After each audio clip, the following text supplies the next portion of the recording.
Hi, welcome back to my channel. If you're new here, I'm Bree. Today's video is going to be my monthly book haul, so all the books I bought in the month of October. And I have a little stack here to talk through with you. I've been doing, since last month, I've been starting a new series where I do a book haul every month so that it's a little easier to manage. So I hope you enjoy, and let's just get into it. So we'll start with one that I bought because it is an anticipated release. It's one of my most anticipated releases of the year, and that is Murder at the Merton Library by Andrea Penrose. This is the 7th in the Rexford and Sloane series, and it came out at the end of September.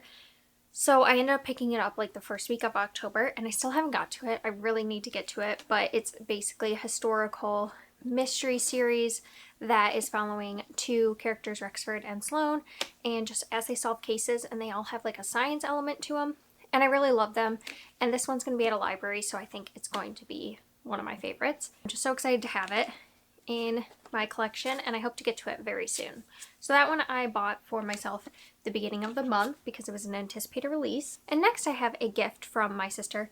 We went to Barnes & Noble and she bought me this book, which was really sweet of her. And she also bought herself a copy because she's going to read the first one and the second one, and usually we have similar tastes in some of our fantasy books. So that is Two Twisted Crowns by Rachel Gillig. I read One Dark Window just this last month and really enjoyed it. You will see in my wrap up my full thoughts on it, but it leaves off on a cliffhanger, and I needed to know what happened, so I was really happy when it came out like halfway through October.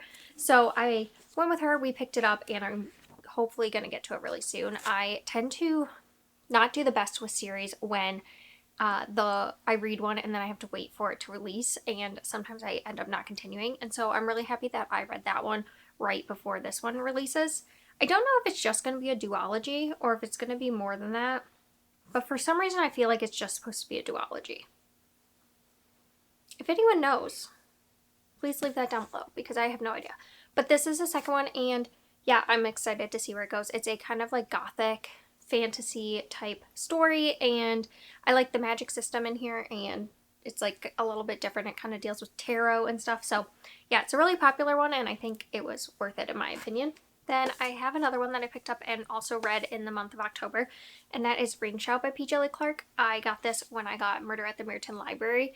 I read A Master of Jinn really recently and really liked it, and this one has been a horror one that I have seen recommended a lot, and I hadn't picked it up before, but now knowing that I like P. Djeli Clark, I went ahead and picked it up. And it's a horror about Ku Klux Klan members who are being like infested by demons. Is that the right word? Infested? But this is just about our main character and her group of people who are trying to stop these monsters. And yeah, it was a short novella. I would recommend it. I'm happy I have it on my shelf because it was a good read, and I've been expanding my horror collection, which I really enjoy. So then I picked up Krampus by Brom. I recently also read Slewfoot, and I wanted to pick this one up because there is Child Thief, which sounds interesting as well, but this one is like Christmassy, so I thought it'd be fun to read maybe in December. And I really don't know what this is about, except for it's about Krampus, which is, I think, a Christmas Eve character.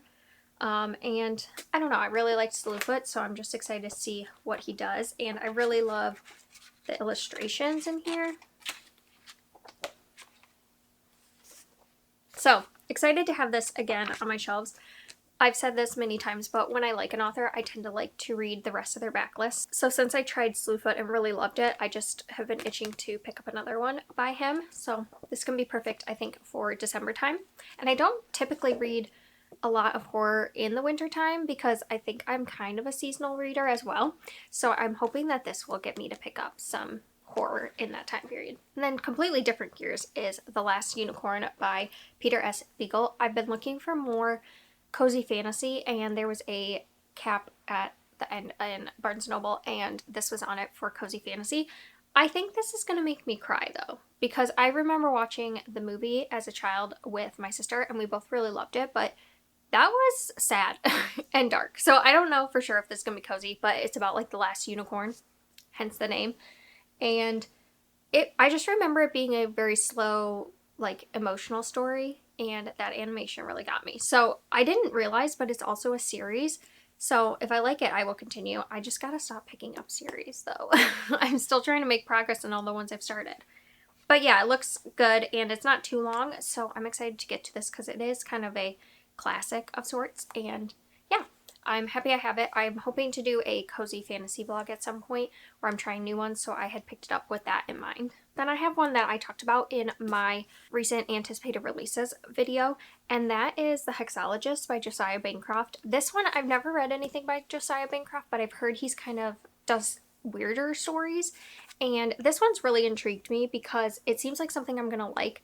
I just don't know if his style of weirdness is gonna be for me, but it's a fantasy series where magical mysteries abound and only one team can solve them, the Hexologist. So it's got mystery, it's got kind of like a fantasy element, and I don't know, but for some reason in my brain this feels historical. I don't think it actually says it is, but it just sounds like people who like solve mysteries that are like hexes and stuff like that, and they get imbued, big words, enmeshed, I don't know, in a mystery. And I just think it sounds good. It sounds like something that's going to be up my alley. So a lot of times when I go with my husband, I'll have a lot of books that I like, and I'll have him read the backs and see if he thinks that they sound like Brie books. And this was one that he was like, yeah, I do think that sounds like a Brie book. Usually when he gives his stamp of approval, I tend to know, because for some reason he's better at telling my taste than me. So then we have another one that has been picked up because I really love the author, and that is Sylvia Marina Garcia, and this one is Gods of Jaden's Shadow. I've read everything. Well, I don't know everything because I think she has some from a while ago, but everything like fantasy and horror, I think, except for this one and Certain Dark Things. I don't know if Certain Dark Things will be for me because I don't know if it's noir as well, and her noir ones really haven't worked for me, but there's also one called Signal to Noise and Untamed Shore, but I think that those are romance, but I could be wrong about that.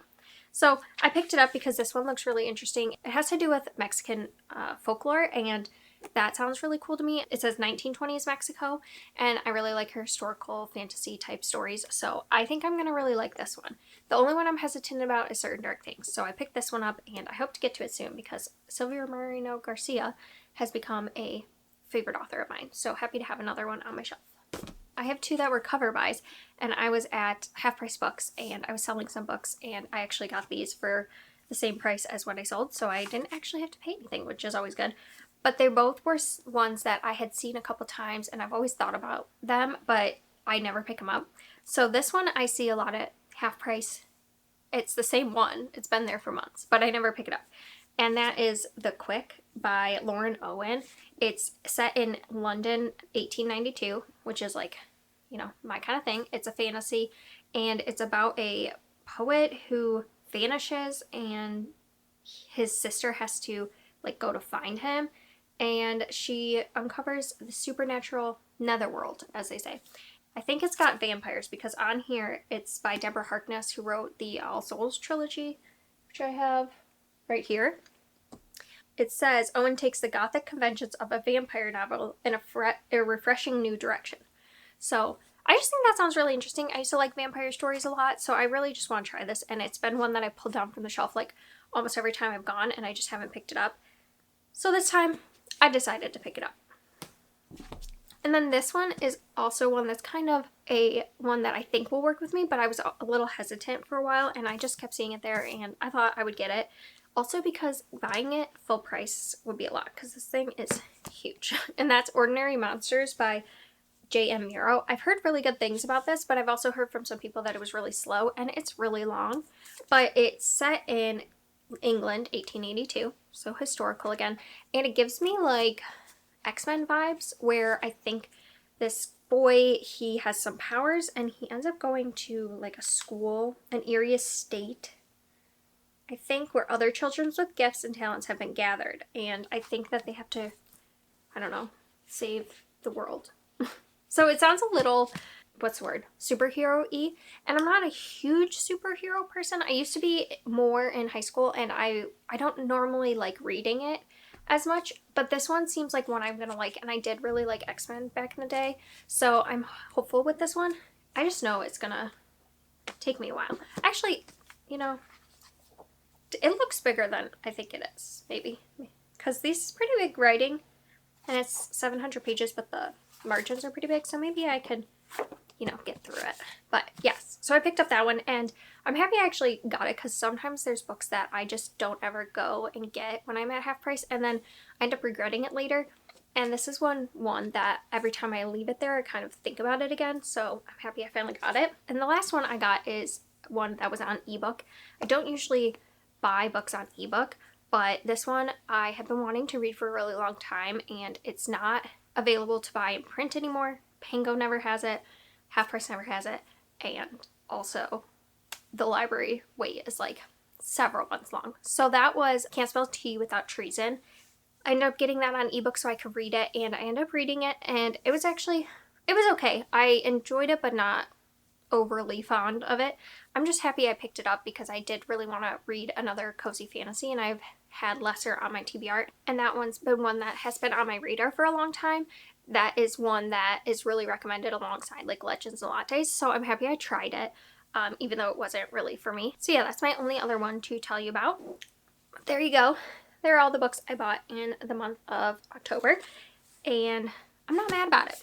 You know, I've been trying to also do where I have been trying to read down my physical TBR, and I got to my goal of 55% read of my books. I'm actually above that now, but I also wanted to try to do where I'm reading more than I'm buying so that I can still get down my TBR, and so far that's been going pretty okay. I only started it a couple months ago, so I can't be held accountable for, you know, the beginning of the year. But anyway, those are the books. I hope you enjoy, and if there's any that you think sound good or you think I should get to sooner rather than later, please let me know down in the comments. And as always, thank you for watching, and I will see you next time.